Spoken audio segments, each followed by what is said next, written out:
Vous voulez pêcher votre crush? Vous voulez devenir meilleur? Vous voulez avoir une vie de rêve? Et pour réussir cela, il faut qu'à la base, vous ayez le bon mindset. Et avoir un bon état d'esprit, c'est l'étape la plus importante, car c'est celle-ci qui va déterminer oui ou non, vous allez réussir votre vie. À la fin de la vidéo, je vais vous dévoiler mon mindset, où à l'heure actuelle, il est en train de changer ma vie. Et avant cela, j'ai des choses à dire sur le mindset. Et sans plus tarder, pour ceux qui ne comprennent pas trop le mindset, je vais expliquer c'est quoi un mindset.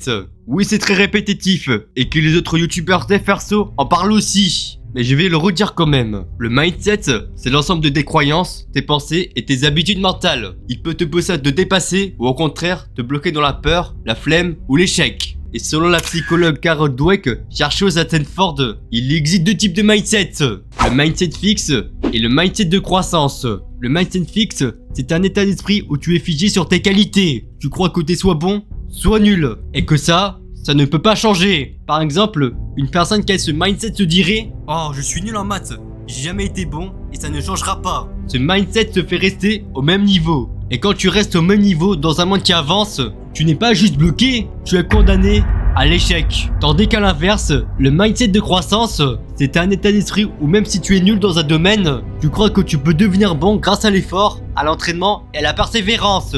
Par exemple, une personne qui a ce mindset se dirait « Oui, je suis nul en maths, mais à force d'apprendre et à exercer des exercices, je vais devenir bon en maths. » Ce mindset, c'est plus qu'un état d'esprit positif. Si tu crois que tu peux devenir bon dans un domaine, t'agis différemment et ta vie commence à changer. Et je vais vous poser une question. Comment les plus grands de ce monde ont-ils atteint leur niveau de succès? À part le travail acharné, comment ils ont pu faire pour atteindre leur niveau de succès qu'on leur connaît aujourd'hui? Et ça vient à la base d'un mindset extraordinaire. Par exemple, si on prend le cas de Cristiano Ronaldo, son mindset lui a permis de rester performant à un âge très avancé, mais aussi de gagner les trophées les plus prestigieux du football, et enfin de devenir parmi l'un des meilleurs joueurs de tous les temps, mais avant tout, de devenir la personne qu'il est. Une personne qui travaille dur sur lui-même, une personne qui a une hygiène de vie exceptionnelle, et une personne qui a une famille extraordinaire. Et cela est très important que pour réussir votre vie, il faut qu'à la base, vous ayez un mindset d'exception, comme à la Cristiano Ronaldo. Et maintenant, on va parler de mon mindset d'avant, pour expliquer pourquoi un mauvais mindset peut te gâcher ta vie. Le moi il y a quelques années, il était minable.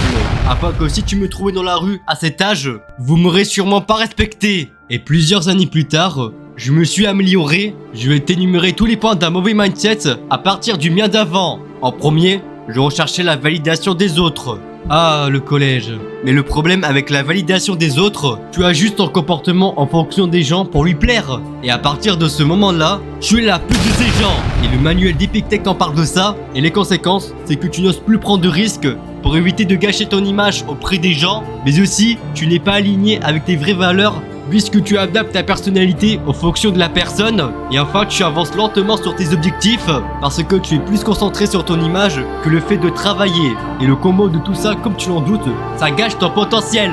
Mais des fois, j'ai cette pensée qui me reviennent et au final, j'ai réussi à le faire disparaître en prenant du temps pour moi. Ensuite, le second point d'un mauvais mindset qui est fortement en lien avec le premier, c'est d'avoir peur du regard des autres. Et cette peur touche beaucoup de gens. Mais le problème avec le regard des autres, c'est que dans la majorité des cas, à part quelques exceptions, ça va détruire ton potentiel.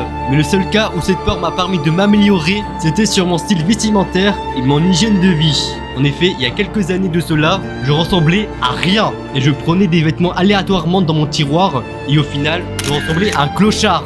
Mais en plus à cette époque, je me lavais pas. Du coup je puais comme pas possible. Et le regard des autres m'a permis de changer ça. Et au final, je suis devenu l'homme que je suis aujourd'hui. À part dans ce cas, le regard des autres, ça te ruine ta vie. Et vu que c'est un sujet à part entière, et si ce sujet de vidéo vous intéresse, disez-le nous en commentaire. Puis nous enchaînerons avec le troisième point d'un mauvais mindset, c'est le fait de fuir l'échec. Mais le problème avec les gens qui fuient l'échec, c'est qu'ils ont rien compris à la vie. Car sans échec, tu ne progresseras pas. Et les conséquences de fuir l'échec, c'est que tu restes dans ta zone de confort, mais aussi que tu progresses très lentement, puis tu ne construis pas une vraie confiance, car celle-ci vient du fait d'avoir surmonté des choses difficiles, et enfin tu deviens fragile mentalement. En effet, vu que tu ne fais jamais des choses difficiles, tu t'écroules dès l'instant que ça devient dur. Moi, avant, j'avais peur de l'échec. Et grâce au déferso, j'ai appris que l'échec, c'était important pour réussir. Et au final, je kiffe l'échec. Moi, il y a quelque temps, à mon entraînement de foot, j'avais raté une action hyper simple au foot. Et au lieu de dire « Oh, comment j'ai pu rater ça? Ça veut dire que je suis nul. » J'ai dit ça. Si j'ai raté ça, ça veut dire que j'ai progressé. Et au final, j'ai pas culpabilisé et j'ai avancé. Mais dans la réalité, il existe 4 niveaux de perception de l'échec. Le premier niveau, c'est celui qu'on a énuméré tout à l'heure. C'est d'avoir peur de l'échec. Ensuite, le niveau 2, c'est quand tu échoues quelque chose, mais cela ne t'impacte pas. C'est toujours mieux que le premier niveau, mais le problème, c'est que tu en tires pas de profit. Tandis que le niveau 3, c'est celui qui te fait apprendre. Du genre, quand tu échoues, t'en tires une leçon. Ceci, c'est une très bonne vision de l'échec, mais on peut encore faire mieux. Le dernier niveau, c'est celui où tu te dis que l'échec, c'est la réussite. Et les plus grands de ce monde ont cette vision de l'échec. Dans mon cas, je suis au niveau 4. Et de passer un niveau à une autre, cela peut prendre du temps. Mais aussi, au fil des expériences que tu feras. Puis le 4e point d'un mauvais mindset, c'est de penser que le résultat doit être rapide. Et cela est énormément accentué avec l'arrivée du mot moderne. Mais il y a beaucoup de gens l'oublient, c'est que le vrai progrès, ça prend du temps. Donc, il n'y a aucun monde qu'un étudiant incompétent qui travaille 1 heure sur son site e-commerce puisse devenir millionnaire. Et les conséquences d'un mauvais mindset, c'est que tu abandonnes très tôt. En effet, vu que tu laisses pas le temps à tes efforts de porter ses fruits, tu recommences tout le temps de zéro et au final, tu ne progresses pas vraiment. Et cela va te rendre impatient, qui va te faire rester moyen. Mais aussi, les conséquences d'un tel truc, ce qui va te faire zapper des étapes. En effet, sans base solide, t'es mort. C'est comme la personne qui gagne 100 millions d'euros au loto. Mais vu qu'il n'y a pas les bases financières, donc plusieurs années plus tard, il finit à la rue. Et cet exemple montre pourquoi il ne faut pas skip des étapes dans n'importe quel domaine de la vie. Si tu zappes des étapes, tu vas finir comme ce monsieur. Ensuite, la 3e conséquence de cet état d'esprit, c'est que tu vis dans la frustration. Comme les résultats ne viennent pas vite, tu te sens nul, tu doutes de toi. Mais alors que la réalité, c'est que tu étais sur le bon chemin. Mais vu que tu veux faire tout vite, bah t'es frustré. Et pour finir, la dernière conséquence de ceci, c'est que tu refuses le processus.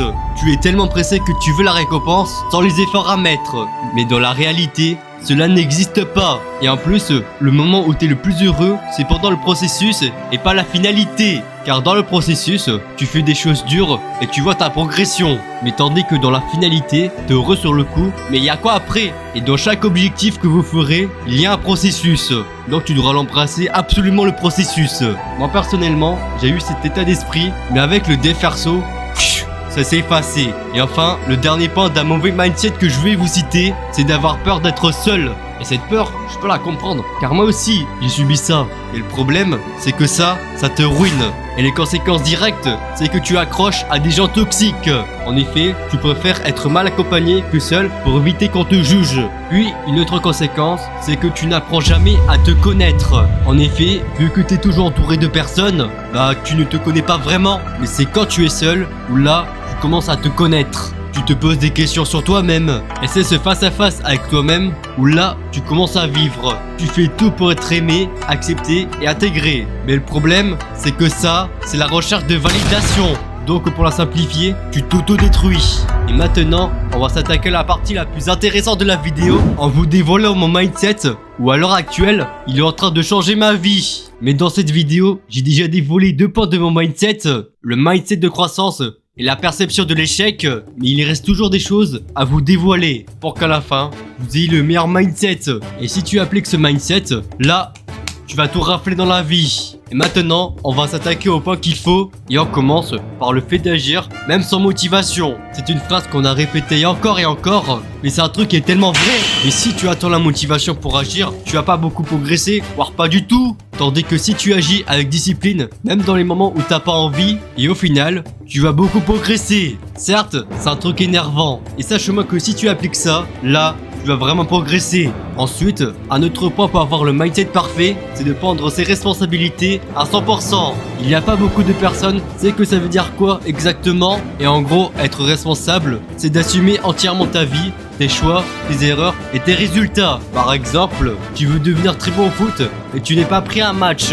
Et les personnes qui n'ont pas de responsabilité, ils vont se dire « Oh, ce coach me déteste, c'est injuste, il fait jouer ses chouchous. Oh, vas-y, j'ai pas de chance. » Et les conséquences, c'est que tu te démotives tu ne progresses pas et tu perds confiance. Tandis qu'une personne qui prend entièrement ses responsabilités, il va se dire ok, je joue pas. Pourquoi? C'est parce que je perds trop de ballons à l'entraînement. Je vais analyser les matchs et bosser mes faiblesses. Et résultat, c'est que tu évolues. Malgré que ton coach ne te fait pas jouer, tu as progressé de ouf. Et un jour, personne ne pourra te nier. En conclusion, être 100% responsable, c'est d'arrêter de chercher un coupable, c'est de devenir toi-même la solution. Mais le problème avec les gens d'aujourd'hui, c'est quand il leur arrive un truc négatif, ils blâment les gens au lieu de penser à eux-mêmes. Mais si tu veux que ta vie s'améliore, il faut qu'absolument vous preniez vos responsabilités. Puis, un autre point pour avoir le meilleur mindset, c'est de rechercher l'amélioration et non la validation. Et chercher l'amélioration, ça veut dire d'avoir un état d'esprit tourné vers le progrès constant. Pas tourné vers la perfection et ni la comparaison avec les autres. En clair, une personne qui applique cet état d'esprit va se dire comment je peux être meilleur qu'hier? Est-ce que je peux améliorer dans mes actions, mes pensées et mon comportement? Est-ce que je retiens de ce que j'ai raté et comment je vais faire mieux demain? Et pour que je vous donne un exemple concret, imaginons-nous que vous êtes à l'école et que vous avez fait une éval. Mais malheureusement, vous avez une mauvaise note à cette éval. Et au lieu de dire que je suis nul, t'analyses et tu en conclus que j'ai mal révisé ici et la prochaine fois, je vais m'organiser autrement. Et selon moi, cet état d'esprit, elle est très positif car on est dans une logique de croissance et chaque jour qui passe, tu deviens meilleur que le toi d'hier. Et c'est grâce à cet état d'esprit que les plus grands de ce monde ont pu réaliser leurs objectifs. À condition s'y applique le dernier point pour avoir un mindset parfait. Et ce dernier point, c'est d'avoir une vision à long terme. Et sans cette vision à long terme, vous divaguez en chemin. En effet, vu que vous n'aurez pas visualisé le vous dans 10 ans, il y a plus de chances que vous tombez dans des choses qui vous correspondent pas, comme par exemple de tomber dans une addiction ou encore de travailler sur ton job 8-17. Et c'est ça la puissance de la vision long terme, car ceci te fait garder le cap même dans les moments difficiles. Et c'est pour ça que les plus grands de ce monde réussissent. En effet, 10 ans en arrière, ils avaient imaginé le eux dans 10 ans et au final, ils sont devenus comme ça. Certes, il y a certaines personnes qui vont dire que la visualisation c'est bullshit, mais alors que la réalité c'est que la visualisation c'est l'arme la plus puissante que vous puissiez avoir. Par exemple, si tu visualises toi en train de tirer des paniers de basket, mais qu'à côté tu entraînes le geste, au bout d'un mois tu mets que des paniers. Moi, dans 10 ans, je m'imagine que j'aurai un top physique, mais aussi que j'aurai beaucoup d'argent, mais également avec la chaîne YouTube qui a beaucoup d'abonnés, et enfin que je serai très fort au foot. Donc après avoir regardé cette vidéo, tu te poses 15 minutes pour te visualiser le toi dans 10 ans. Et plus tard, tu me remercieras. Et maintenant, vous avez tous les clés pour avoir le mindset parfait, celui qui va te faire réussir ta vie. Et si cette vidéo vous a été utile, tu peux mettre un like ou la partager, et surtout à t'abonner pour avoir des vidéos qui peuvent potentiellement changer ta vie. Et on se dit à la prochaine.